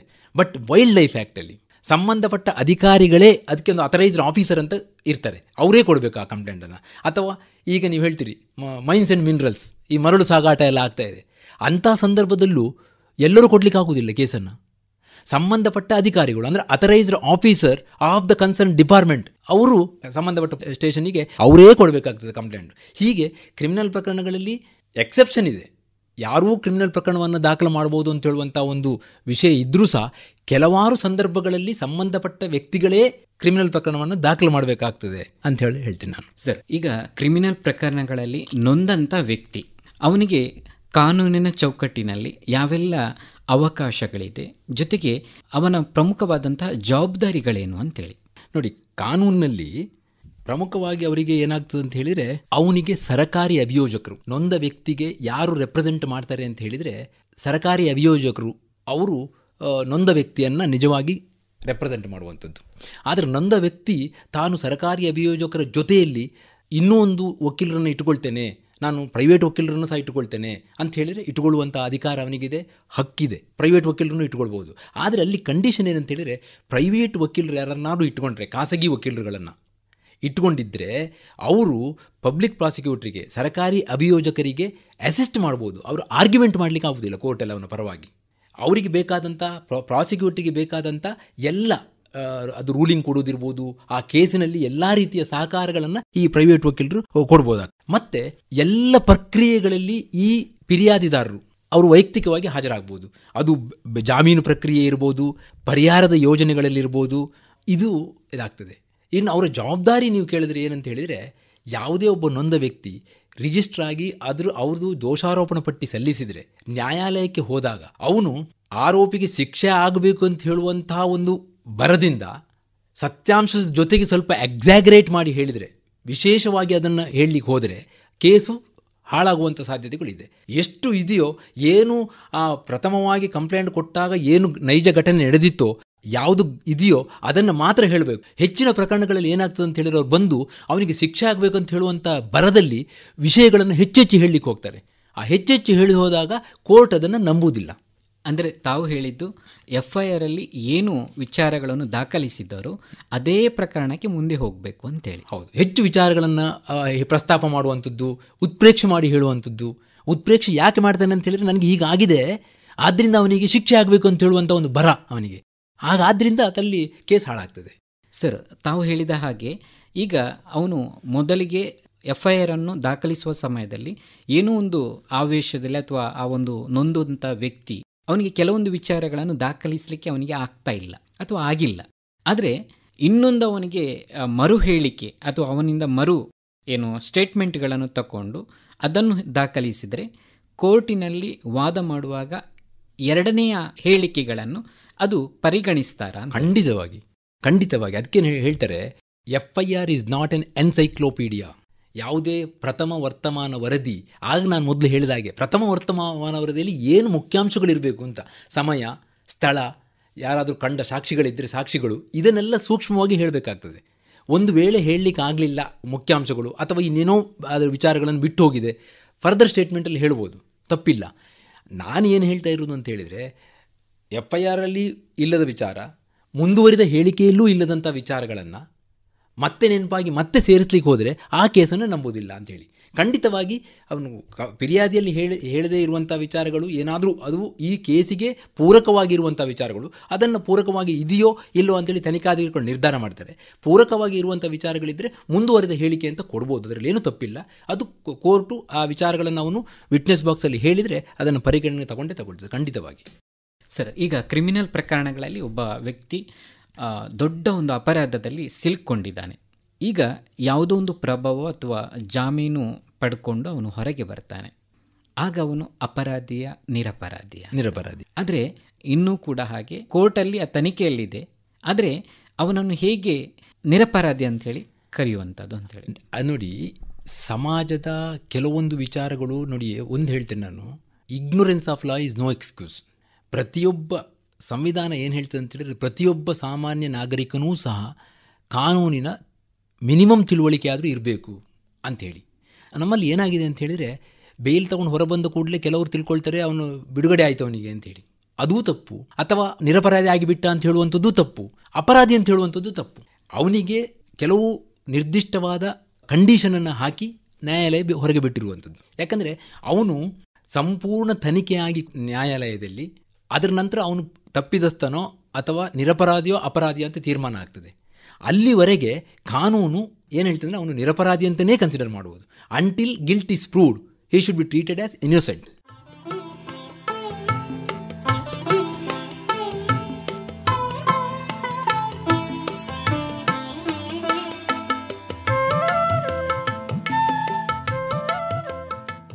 ಸರ್, ಕ್ರಿಮಿನಲ್ ಪ್ರಕರಣಗಳಲ್ಲಿ ಭಾಗಿಯಾದಂತಹ ಅಥವಾ ಈ ಪ್ರಕರಣ ದಾಖಲಾದಂಥ ವ್ಯಕ್ತಿಯ ಕೆಲವೊಂದು ಮೂಲ ವಸ್ತುಗಳನ್ನು ಜಪ್ತಿ ಮಾಡುವುದು ಅಂತ ಹೇಳಿದೆ. ಅದು ವಾಹನ ಆದರೆ ವಾಹನ, ಅಥವಾ ಅವನ ಮೊಬೈಲ್ ಫೋನ್ ಆದರೆ ಮೊಬೈಲ್ ಫೋನ್. ಇಂಥ ಸಮಯದಲ್ಲಿ ಒಬ್ಬ ಅಪರಾಧಿಯೋ ಅಥವಾ ನಿರಪರಾಧಿಯೋ, ಸೊ ಅವನಿಗೆ ಅದರಲ್ಲಿ ಯಾವ ರೀತಿಯ ಸ್ವಾತಂತ್ರ್ಯ ಇದೆ? ಅವನ ಬೇಸಿಕ್ ಆಗಿರುವಂಥದ್ದು ಬಲವಂತವಾಗಿ ಅದನ್ನು ತಗೊಳ್ಳಿಕ್ಕೆ ಅವಕಾಶ ಇದೆಯಾ, ಅಥವಾ ಅವನಿಂದ ವಿನಂತಿಯ ಮೇಲೆ ಅದನ್ನು ಪಡ್ಕೊಳ್ಳೋದು, ಅದನ್ನೆಲ್ಲ ಅಂತೇಳಿ? ಎಲ್ಲ ಕ್ರಿಮಿನಲ್ ಕೇಸ್ಗಳಲ್ಲಿ ಯಾವುದೇ ರೀತಿಯ ಬಲವಂತಕ್ಕೆ ಅವಕಾಶಗಳು ಕಡಿಮೆ. ಆದರೆ ಹೇಗಿರಬೇಕು ಅಂತೇಳಿದರೆ, ಆರೋಪಿ ತನಿಖಾಧಿಕಾರಿಗಳಿಗೆ ಸಹಕಾರ ಎಲ್ಲಿವರೆಗೆ ಮಾಡ್ತಾನೆ ಅಲ್ಲಿವರೆಗೆ ಬಲವಂತ ಇರುವುದಿಲ್ಲ. ಆರೋಪಿ ಸಹಕಾರ ಮಾಡಲಿಲ್ಲ ಅಂದರೆ ಆ ತನಿಖೆಗೆ ಎಷ್ಟು ಬೇಕು ಫೋರ್ಸು ಅಷ್ಟನ್ನು ಯೂಸ್ ಮಾಡಲಿಕ್ಕೆ ತನಿಖಾಧಿಕಾರಿಗಳಿಗೆ ಅವಕಾಶ ಇದೆ, ಅವರಿಗೆ ಅಧಿಕಾರ ಇದೆ. ಈಗ ಒಬ್ಬ ವ್ಯಕ್ತಿ ತಪ್ಪು ಮಾಡಿ ಅವನನ್ನು ಹಿಡಿಲಿಕ್ಕೆ ಹೋದಾಗ ಅವನು ತಪ್ಪಿಸಿದ ಅಂತ ಹೇಳಿದರೆ ಫೋರ್ಸ್ ಮಾಡಿ ನಿಲ್ಲಿಸುವಂಥ ಅಧಿಕಾರ ತನಿಖಾಧಿಕಾರಿಗಳಿಗಿದೆ. ಯಾವುದೇ ಒಂದು ವ್ಯಕ್ತಿ ಅವನು ಕನ್ಫೆಸ್ ಸ್ಟೇಟ್ಮೆಂಟು, ಈಗ ತಪ್ಪೊಪ್ಪಿ ಹೇಳಿಕೆಯನ್ನು ಕೊಡ್ತಾನೆ. ತನಿಖಾ ಕಾಲದಲ್ಲಿ ತಪ್ಪೊಪ್ಪಿಗೆ ಹೇಳಿಕೆಯನ್ನು ಆರೋಪಿ ಕೊಟ್ಟಿರ್ತಾರೆ. ನಾನು ಇಂಥ ಕತ್ತಿಯಿಂದ ನಾನು ಅವನನ್ನು ಕೊಲೆ ಮಾಡಿದೆ, ಇಂಥ ಪಿಸ್ತೂಲ್ನಿಂದ ಕೊಲೆ ಮಾಡಿದೆ, ಈ ರೀತಿ ಮೊಬೈಲ್ನಿಂದ ನಾನು ಆಫ್ಸಿನ್ ಪಿಕ್ಚರನ್ನು ಕಳಿಸಿದ್ದೇನೆ, ಈ ರೀತಿಯಾದಂಥ ಬೇರೆ ಬೇರೆ ಹೇಳಿಕೆಗಳನ್ನು ಕೊಟ್ಟಿರ್ತಾನೆ. ನಾನು ಇಂಥ ಕಡೆ ಅದನ್ನು ಇಟ್ಟಿದ್ದೇನೆ, ಬಂದರೆ ತೋರಿಸ್ತೇನೆ ಅಂತೇಳಿ. ಆಗ ಅವನು ಅದನ್ನು ಕರ್ಕೊಂಡೋಗಿ ತೋರಿಸಿದರೆ ಅದು ರಿಕವರಿ ಅಂತ ಆಗ್ತದೆ. ರಿಕವರಿ ಅದು ಆಗ್ತದೆ. ಆದ್ದರಿಂದ ಫೋರ್ಸ್ ಮಾಡಲಿಕ್ಕೆ ಇಲ್ಲ ಅಂತಿಲ್ಲ, ಎಲ್ಲಿವರೆಗೆ ಆರೋಪಿ ಸಹಕಾರ ಕೊಡ್ತಾನೋ ಅಲ್ಲಿವರೆಗೆ ಫೋರ್ಸ್ ಮಾಡಲಿಕ್ಕಿಲ್ಲ. ಎಳೆದು ತಗೊಳ್ಳುವಂಥ ಪ್ರಮೇಯ 99% ಬರುವಂಥದ್ದು ಭಾರಿ ಕಮ್ಮಿ. ಅಂದರೆ ಅಷ್ಟು ಚಾಣಾಕ್ಷತನದಿಂದ ಈ ತನಿಖಾಧಿಕಾರಿಗಳು ಈ ತನಿಖೆಯನ್ನು ಮಾಡ್ತಾರೆ. ಸರ್, ಈಗ ಕ್ರಿಮಿನಲ್ ಅಂತ ಹೇಳಿದರೆ ಕೇವಲ ದೈಹಿಕ ಹಲ್ಲೆ ಇರ್ಬೋದು, ಇನ್ಯಾವುದೋ ರೀತಿಯಲ್ಲಿ ಇನ್ನೊಬ್ಬರನ್ನು ನೋವುಪಡಿಸುವಂಥದ್ದು ಮಾತ್ರ ಅಲ್ಲ ಅಂತೇಳಿ. ಇದ್ರ ಜೊತೆಗೆ ಒಂದಿಷ್ಟು ಪ್ರಕರಣಗಳು ನಮ್ಮಲ್ಲಿ ಸೇರ್ಕೊಂಡಿದೆ. ಗಾಂಜಾ ಕೇಸ್ ಇರ್ಬೋದು, ಆ ಡ್ರಗ್ ಕೇಸ್ಗಳಲ್ಲೂ ಕೂಡ ಇರ್ಬೋದು. ಈ ಕೇಸ್ಗಳು ಕೂಡ ಕ್ರಿಮಿನಲ್ ಕೇಸ್ಗಳ ವ್ಯಾಪ್ತಿಗೆ ಬರ್ತದ. ಜೊತೆಗೆ ಈ ಅಪರಾಧಕ್ಕೆ ಕ್ರಿಮಿನಲ್ ನೆಲೆಯಲ್ಲಿ ಯಾವೆಲ್ಲ ದಂಡಗಳಿದೆ, ಯಾವೆಲ್ಲ ಶಿಕ್ಷೆಗಳಿದೆ ಅಂತೇಳಿ, ಅದು ಕೂಡ ಪ್ರಕರಣಗಳು ವಯಸ್ಸಿನ ಪ್ರಕರಣಗಳನ್ನು ನೋಡಿದರೆ, ಅಂದರೆ 18 ವರ್ಷದ ಕೆಳಗಿನ ಮಕ್ಕಳಿರ್ಬೋದು, 18 ವರ್ಷದ ಮೇಲಿನ ಮಕ್ಕಳಿರ್ಬೋದು. ಈ ಒಂದು ವಿಚಾರ ನಾನು ಮೊದಲಿಗೆ ಸ್ಪಷ್ಟಪಡಿಸಲಿಕ್ಕೆ ಏನು ಇಷ್ಟಪಡ್ತೇನೆ ಅಂತ ಹೇಳಿದರೆ, ಉದಾಹರಣೆಗೆ NDPS, narcotic drug psychotic substance act ಅಂತ ಹೇಳಿದೆ. ಅದರಲ್ಲಿ ಈಗ ಗಾಂಜಾ ಬರ್ಬೋದು, MDMA ಬರ್ಬೋದು. ಇದಕ್ಕೆಲ್ಲ ಅಮಲು ಪದಾರ್ಥಕ್ಕೆ ಸಂಬಂಧಪಟ್ಟಂಥ ಎಲ್ಲ ಎಕ್ಸೈಸ್ ಆ್ಯಕ್ಟ್ ಇದೆ. ಎಕ್ಸೈಸ್ ಆ್ಯಕ್ಟಲ್ಲೂ ಕೆಲವು ಅಫೆನ್ಸ್ ಇದೆ. ಫಾರೆಸ್ಟ್ ಆ್ಯಕ್ಟ್ ಇದೆ. ಗಂಧವನ್ನು ಸಾಗಿಸಿದರೆ ಫಾರೆಸ್ಟ್ ಆ್ಯಕ್ಟಲ್ಲಿ offence, it is not under IPC. ಅಥವಾ ಎಸೆನ್ಷಿಯಲ್ ಕಮಾಡಿಟೀಸ್ ಆ್ಯಕ್ಟ್ ಇದೆ, ಅದರಲ್ಲಿ ಅದರ ಕೆಲವು ಪ್ರಾವಿಷನ್ಗಳು ವೈಲೇಟ್ ಆದರೆ ಅದು ಅಫೆನ್ಸು. ಈಗ ಅಕ್ಕಿಯನ್ನು ನೀವು ಕಾಳಸಂತೆಯಲ್ಲಿ ಮಾರುವಂಥದ್ದು, ಅಥವಾ ಸೀಮೆಎಣ್ಣೆಯನ್ನು ಮಾರುವಂಥದ್ದು, ಅಥವಾ ಬೇರೆ ಬೇರೆ ಈ ಗ್ಯಾಸ್ ಸಿಲಿಂಡರ್ಗಳನ್ನು ಮೊದಲು ಮಾಡ್ತಿದ್ರು. ಇದು ಎಸೆನ್ಷಿಯಲ್ ಕಮಾಡಿಟೀಸ್. ಎಲ್ಲ ಎಸೆನ್ಷಿಯಲ್ ಕಮಾಡಿಟೀಸಲ್ಲಿ ಬರುವಂಥ ಎಲ್ಲ ಎಸೆನ್ಷಿಯಲ್ ಕಮಾಡಿಟಿನೂ ವಿದೌಟ್ ಲೈಸೆನ್ಸ್ ಅಥವಾ ಕಾಳಸಂತೆಯಲ್ಲಿ ಮಾಡಿದರೆ ಅದು ಅಫೆನ್ಸ್ ಆಗ್ತದೆ. ಡ್ರಗ್ಸ್ ಆ್ಯಂಡ್ ಕಾಸ್ಮೆಟಿಕ್ಸ್ ಆ್ಯಕ್ಟ್ ಇದೆ. ಮೆಡಿಕಲ್ನಲ್ಲಿ ಹೋಗಿ ನಾವು ಸ್ಪ್ಯೂರಿಯಸ್ ಡ್ರಗ್ಸ್ ತೊಗೊಂಡ್ರೆ ಅದು ಅಫೆನ್ಸ್ ಆಗ್ತದೆ. ಹಾಗೆ ಹಲವಾರು ಆ್ಯಕ್ಟ್ಗಳಿದೆ. ನಾಟ್ ಓನ್ಲಿ IPC, ಬೇರೆ ಬೇರೆ ಆ್ಯಕ್ಟ್ಗಳಿದೆ. ನೀವು ಎಯಿಂದ ಹಿಡಿದು ಆರ್ಮ್ಸ್ ಆ್ಯಕ್ಟ್ ಇದೆ, ಏರ್ ಆ್ಯಕ್ಟ್ ಅಂತಿದೆ, ವಾಟರ್ ಆ್ಯಕ್ಟ್ ಅಂತಿದೆ, ತುಂಬ ಆ್ಯಕ್ಟ್ಗಳಿದೆ. ಅದರಲ್ಲಿರುವಂಥ ಈಗ ಉದಾಹರಣೆಗೆ ಮನಿ ಲೆಂಡರ್ಸ್ ಆ್ಯಕ್ಟ್ ಇದ್ದರೆ ಅದರಲ್ಲಿ ಇರುವಂಥ ವೈಲೇಷನ್ ಇದೆ. ಬೇರೆ ಬೇರೆ ಕೋಆಪರೇಟಿವ್ ಸೊಸೈಟಿ ಆ್ಯಕ್ಟಲ್ಲಿ ಕೇಳಿದರೆ ಅದು ಕೋಆಪರೇಟಿವ್ ಸೊಸೈಟಿ ಆ್ಯಕ್ಟಲ್ಲಿ ಅಫೆನ್ಸ್ ಇದೆಯಾ ಅಂತ ಹೇಳಿದ್ರೆ ಇದೆ, ಮನಿ ಲೆಂಡರ್ಸ್ ಆ್ಯಕ್ಟಲ್ಲಿ ಅಫೆನ್ಸ್ ಇದೆಯಾ ಅಂದರೆ ಇದೆ. ಯಾವೆಲ್ಲ ಆ್ಯಕ್ಟ್ಗಳಲ್ಲಿ ಆ ಆ್ಯಕ್ಟಿನ ಪ್ರಾವಿಷನ್ಗಳನ್ನು ವೈಲೇಟ್ ಮಾಡಿದಾಗ ಅದಕ್ಕೆ ಶಿಕ್ಷೆ ಇದೆ. ಲ್ಯಾಂಡ್ ರೆವಿನ್ಯೂ ಆ್ಯಕ್ಟಲ್ಲಿ ಅಫೆನ್ಸ್ ಇದೆ. ಅಂದರೆ ಇದರಲ್ಲಿ ಈ ಕ್ರಿಮಿನಲ್ ಪ್ರಕರಣ ಅಂತ ಹೇಳುವಂಥದ್ದು ಖಾಲಿ ಇಂಡಿಯನ್ ಪೀನಲ್ ಕೋಡಿಗೆ ಸೀಮಿತ ಅಲ್ಲ, ಅದು ಎಲ್ಲ ಆ್ಯಕ್ಟ್ಗಳ ಪ್ರಾವಿಷನ್ಗಳನ್ನು ವೈಲೇಟ್ ಮಾಡಿದರೆ ಅಲ್ಲಿ ಆಯಾ ಸಂಬಂಧಪಟ್ಟ ಆ್ಯಕ್ಟ್ಗಳಲ್ಲಿ ಅದಕ್ಕೆ ಶಿಕ್ಷೆ ಇದೆ. ಸಂಪೂರ್ಣವಾಗಿ ಅಪರಾಧವನ್ನೇ ಹೇಳುವಂಥ ಆ್ಯಕ್ಟ್ ಇಂಡಿಯನ್ ಪೀನಲ್ ಕೋಡ್ ಇರ್ಬೋದು. ಹಾಗಾಗಿ ನಾವು ಇದನ್ನು ಕ್ರಿಮಿನಲ್ ಪ್ರಕರಣ ಅಂದ ತಕ್ಷಣ ನಾವು ಖಾಲಿ ಇಂಡಿಯನ್ ಪೀನಲ್ ಕೋಡು ಅಂತ ಹೇಳುವಂಥದ್ದು ತಪ್ಪು ಕಲ್ಪನೆ. ತುಂಬ ಆ್ಯಕ್ಟ್ಗಳಿದೆ, ಅದೆಲ್ಲವೂ ಕ್ರಿಮಿನಲ್ ಪ್ರಕರಣ. ಯಾವುದು ಕೃತ್ಯಕ್ಕೆ ಯಾವ ಕಾನೂನಿನ ಕಾಯ್ದೆಯ ಅದರ ನಿಯಮಗಳನ್ನು ವೈಲೇಟ್ ಮಾಡಿದರೆ, ಉಲ್ಲಂಘನೆ ಮಾಡಿದರೆ ಆ ಸಂಬಂಧಪಟ್ಟ ಕಾಯ್ದೆಗಳಲ್ಲಿ ಶಿಕ್ಷೆ ಇದೆ, ಅದಕ್ಕೆ ಅದು ಸಹ ಕ್ರಿಮಿನಲ್ ಪ್ರಕರಣವೇ ಆಗ್ತದೆ. ಒಬ್ಬ ವ್ಯಕ್ತಿ ಈಗ ರಸ್ತೆಯಲ್ಲಿ ಒಬ್ಬನನ್ನು ಆಕ್ಸಿಡೆಂಟ್ ಮಾಡಿಸಿದ, ಅದು ಬೇಕಂತ ಇರ್ಬೋದು ಅಥವಾ ತಪ್ಪಿರ್ಬೋದು, ಇದು ಕೂಡ ಕ್ರಿಮಿನಲ್ ಪ್ರಕರಣಕ್ಕೆ ದಾಖಲಾಗ್ತದ? ಖಂಡಿತವಾಗಿ ಆಕ್ಸಿಡೆಂಟ್ ಕೇಸ್ ಬರುವಂಥದ್ದೇ ಇಂಡಿಯನ್ ಪೀನಲ್ ಕೋಡಲ್ಲೇ ಬರ್ತದೆ. ಇಂಡಿಯನ್ ಪೀನಲ್ ಕೋಡಲ್ಲೇ ಆಕ್ಸಿಡೆಂಟ್ ಬರ್ತದೆ. ಅದರಲ್ಲಿ ಚಿಕ್ಕ ಗಾಯ ಆದರೆ ಎಷ್ಟು, ಸ್ವಲ್ಪ ಗಂಭೀರ ಗಾಯ ಆದರೆ ಬೇರೆ ಸೆಕ್ಷನ್ ಇದೆ, ಚಿಕ್ಕ ಗಾಯ ಆದರೆ ಬೇರೆ ಸೆಕ್ಷನ್ ಇದೆ, ಅದಕ್ಕೆ ಮತ್ತೆ ಡೆತ್ ಆದರೆ ಬೇರೆ ಸೆಕ್ಷನ್ ಇದೆ. ಡೆತ್ ಆದ ಕೂಡಲೇ ಮೊದಲಿನ IPCಯಲ್ಲಿ 302, ಈಗಿನ 102 ಮರ್ಡರ್ ಅಂತ ಹೇಳ್ತೇವೆ. ಆದರೆ ಒಬ್ಬ ವ್ಯಕ್ತಿ ಒಬ್ಬನನ್ನು ಕೊಲೆ ಮಾಡುವಂಥ ಉದ್ದೇಶದಿಂದಲೇ ಆಕ್ಸಿಡೆಂಟ್ ಮಾಡಿದರೆ ಆಗ ಅಲ್ಲಿ ತನಿಖಾಧಿಕಾರಿಗಳು ಭಾಳ ಚಾಣಕ್ಷತನದಿಂದ ಅದನ್ನು ಭೇದಿಸಬೇಕಾಗ್ತದೆ. ಇದು ಅಕಸ್ಮಾತ್ ಆದಂಥ ರ್ಯಾಶ್ ಆ್ಯಂಡ್ ನೆಗ್ಲಿಜೆಂಟ್ನ ಡ್ರೈವಿಂಗಿನಿಂದ ಆದಂಥ ಸಾವಿಗೀಡಾಗಿದ್ದ ಅಥವಾ ಉದ್ದೇಶಪೂರ್ವಕವಾಗಿ ಅವನನ್ನು ಸಾಯಿಸಬೇಕಂತ ಹೇಳುವಂಥ ದೃಷ್ಟಿಕೋನದಿಂದ ಈ ಆಕ್ಸಿಡೆಂಟ್ ಆಗಿದೆಯಾ ಅಂತ ನೋಡುವಂಥದ್ದು ಬುದ್ಧಿವಂತಿಕೆ ಆ ತನಿಖಾಧಿಕಾರಿಗೆ ಬೇಕಾಗ್ತದೆ. ನಾರ್ಮಲಿ ಆಕ್ಸಿಡೆಂಟ್ಗಳೆಲ್ಲವೂ ಬೇಲೆಬಲ್ ಅಫೆನ್ಸ್.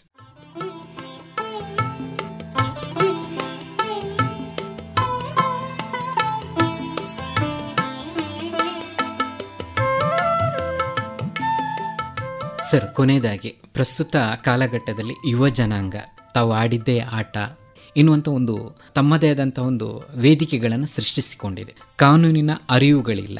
ಕಾನೂನಿನ ಬಗ್ಗೆ ಹೇಳಿದರೆ ಇಲ್ಲ ಸಲ್ಲದಂತಹ ಒಂದಿಷ್ಟು ಬೈಗುಳಗಳು ಅಥವಾ ಅವರದಂತಹ ಈ ಅಪ್ರಾಪ್ತವಾದಂತಹ ಮನಸ್ಥಿತಿಗಳು ಅವರಲ್ಲಿ ಕಾಣ್ತಾ ಇದೆ. ಹಾಗಾಗಿ ಯುವ ಮನಸ್ಸುಗಳು ಅಥವಾ ಈಗಿನ ಸಮಾಜದಲ್ಲಿ ಸಾಮಾನ್ಯ ಕಾನೂನಿನ ಮೂಲಕ ನನ್ನನ್ನು ಮತ್ತು ನಮ್ಮ ಕುಟುಂಬವನ್ನು ರಕ್ಷಿಸುವುದರ ಜೊತೆಗೆ ನಮ್ಮ ಆರೋಗ್ಯಪೂರ್ಣವಾದಂಥ ಸಮಾಜವನ್ನು ಕಟ್ಟಬೇಕಾಗಿದೆ. ಸೊ ಇದಕ್ಕೆ ತಮ್ಮ ಮಾತುಗಳು ಸರ್. ನೋಡಿ, ತುಂಬ ಒಳ್ಳೆಯ ಪ್ರಶ್ನೆ. ಇದರಲ್ಲಿ ಏನಾಗಿದೆ ಅಂತ ಹೇಳಿದರೆ, ನಮ್ಮಲ್ಲಿ ಈಗ ಯೋಜನಾಂಗ ತಪ್ಪು ದಾರಿಗೆ ಹೋಗ್ತಾ ಇದ್ದಾರೆ ಅಂತ ಹೇಳುವಂಥದ್ದು ಒಂದು. ಆದರೆ ಅವರಿಗೆ ಸಂಸ್ಕಾರವನ್ನು ನಾವು ಎಷ್ಟು ಕೊಡ್ತಾ ಇದ್ದೇವೆ ಅಂತ ಹೇಳುವಂಥದ್ದು ಬಹಳ ಮುಖ್ಯ ಆಗ್ತದೆ. ಸಂಸ್ಕಾರ ಮನೆಯಿಂದ ಬರಬೇಕು, ಸಂಬಂಧಪಟ್ಟ ಹೋಗುವಂಥ ಶಾಲೆಯಿಂದ ಬರಬೇಕು. ಜೊತೆಗೆ ಅವರ ಸಂಘ ಹೇಗಿದೆ ಅಂತೇಳಿ ಪೇರೆಂಟ್ಸ್ ನೋಡ್ತಾ ಇರಬೇಕು. ಅವರು ಯಾರ ಜೊತೆ ಬೆಳೀತಾ ಇದ್ದಾರೆ, ಯಾರನ್ನು ಸ್ನೇಹಿತರನ್ನು ಮಾಡಿದ್ದಾರೆ ಅಂತ ಹೇಳುವಂಥದ್ದು ನೋಡ್ತಾ ಇರಬೇಕಾಗ್ತದೆ. ಇದು ಒಂದಾದರೆ, ಇನ್ನೊಂದು ಏನಂತ ಹೇಳಿದರೆ, ನೀವು ಚಿಕ್ಕ ಉದಾಹರಣೆಯನ್ನು ನಾನು ಕೊಡೋದಿದ್ದರೆ, ಮೋಟ್ರ್ ಬೈಕ್ನಲ್ಲಿ ಟ್ರಿಬಲ್ ರೈಡ್ ಹೋಗ್ತಾರೆ, ಹೆಲ್ಮೆಟ್ ಧರಿಸದೆ ಹೋಗ್ತಾರೆ, ಬೆಲ್ಟ್ ಹಾಕದೆ ಹೋಗ್ತಾರೆ, ಡ್ರಿಂಕ್ ಆ್ಯಂಡ್ ಡ್ರೈವ್ ಮಾಡ್ತಾರೆ. ಇದೆಲ್ಲ ಯೋಜನಾಂಗಕ್ಕೆ ಸಂಬಂಧಪಟ್ಟಂಥ ವಿಚಾರ. ಅವರಿಗೆ ಈ ಕಾನೂನಿನ ಬಗ್ಗೆ ಅರಿವಿಲ್ಲ ಮತ್ತು ಅದರ ಕಾನ್ಸಿಕ್ವೆನ್ಸ್ ಗೊತ್ತಿರುವುದಿಲ್ಲ, ಅದರ ಪರಿಣಾಮ ಗೊತ್ತಿರುವುದಿಲ್ಲ. ಉದಾಹರಣೆಗೆ ನಾನು ಹೇಳಬೇಕಿದ್ರೆ, ಒಂದು 25-26 ವರ್ಷದ ಹುಡುಗ ಯಾವುದೋ ಒಂದು ಸಾಫ್ಟ್ವೇರ್ ಕಂಪನಿಯಲ್ಲಿ ಕೆಲಸ ಮಾಡ್ತಾ ಇದ್ದಾನೆ. ಒಬ್ಬನೇ ಮಗ, ತಂದೆ ತಾಯಿ ಮುದುಕರು, ಡ್ರಿಂಕ್ ಆ್ಯಂಡ್ ಡ್ರೈವ್ ಮಾಡಿ ಹೋಗ್ತಾನೆ. ಕಾನ್ಸಿಕ್ವೆನ್ಸ್ ಗೊತ್ತಿರುವುದಿಲ್ಲ, ಅವನಿಗೆ ಡೆತ್ ಆಗ್ತದೆ. ಆಗ ಬೆಲ್ಟ್ ಹಾಕಿದರೆ ಆಗ್ತಿರಲಿಲ್ಲ ಅಥವಾ ಹೆಲ್ಮೆಟ್ ಧರಿಸಿದರೆ ಆಗ್ತಿರಲಿಲ್ಲ. ನಾವು ಕಾನೂನಲ್ಲಿ ಇರುವಂಥ ಚಿಕ್ಕ ಚಿಕ್ಕ ವಿಚಾರಗಳನ್ನು ಗಂಭೀರವಾಗಿ ಅವರಿಗೆ ತಿಳಿಸುವಂಥ ಕೆಲಸ ಮಾಡಬೇಕು. ಅಂಥ ಕೆಲಸ ಈಗ ಆಕಾಶವಾಣಿ ಮಾಡ್ತಾ ಇದೆ ಅಂತ ಹೇಳುವಂಥದ್ದು ಭಾಳ ಸಂತೋಷದ ವಿಚಾರ. ಇದುವರೆಗೆ ಕ್ರಿಮಿನಲ್ ಮೊಕದ್ದಮೆ, ಕ್ರಿಮಿನಲ್ ಪ್ರಕರಣಗಳಲ್ಲಿ ಸಾಮಾನ್ಯ ಜನರು ಗಮನಿಸಬೇಕಾದಂಥ ವಿಚಾರಗಳು ಮತ್ತು ಕ್ರಿಮಿನಲ್ ಪ್ರಕರಣ ಅಂತೇಳಿದರೆ ಏನು, ಕ್ರಿಮಿನಲ್ ಪ್ರಕರಣಗಳಲ್ಲಿ ನಾವು ಸಾರ್ವಜನಿಕರು ಯಾವ ರೀತಿಯಾಗಿ ಎಚ್ಚರಿಕೆಯಲ್ಲಿರಬೇಕು, ಜೊತೆಗೆ ನಮ್ಮ ಸಮಾಜವನ್ನು ನಾವು ಯಾವ ರೀತಿಯಾಗಿ ಆರೋಗ್ಯಪೂರ್ಣವಾಗಿ ಕಟ್ಟಿಕೊಳ್ಬೇಕು, ಈ ಎಲ್ಲ ವಿಚಾರದ ಬಗ್ಗೆ ಇದುವರೆಗೆ ಸಂಪೂರ್ಣ ಮಾಹಿತಿಯನ್ನು ನೀಡಿದವರು ಮಂಗಳೂರು ಜಿಲ್ಲಾ ನ್ಯಾಯಾಲಯದಲ್ಲಿ ವಕೀಲರು ಮತ್ತು ಕರ್ನಾಟಕದ ಉಚ್ಚ ನ್ಯಾಯಾಲಯದಲ್ಲಿ ವಕೀಲರಾಗಿ ಸೇವೆ ಸಲ್ಲಿಸುತ್ತಿರುವ ಹಿರಿಯ ವಕೀಲರಾದ ಬಿ ಜಿನೇಂದ್ರ ಕುಮಾರ್ ಮಂಗಳೂರು. ಇವರಿಗೆ ಆಕಾಶವಾಣಿಯ ಪರವಾಗಿ ತುಂಬ ಹೃದಯದ ಧನ್ಯವಾದವನ್ನು ಸಲ್ಲಿಸ್ತಾ ಇದ್ದೇವೆ. ನಿಮಗೂ ಧನ್ಯವಾದಗಳು. ಎಲ್ಲ ಕೇಳುವಂಥ ಶ್ರೋತೃಗಳಿಗೂ ನನ್ನ ಧನ್ಯವಾದಗಳು.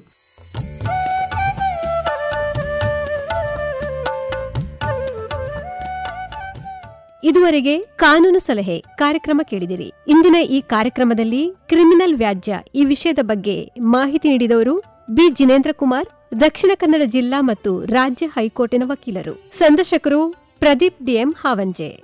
ಇದು ಇಂದಿನ ಕಾನೂನು ಸಲಹೆ ಕಾರ್ಯಕ್ರಮ. ಮುಂದಿನ ಕಾರ್ಯಕ್ರಮದಲ್ಲಿ ಭೇಟಿಯಾಗೋಣ. ನಮಸ್ಕಾರ.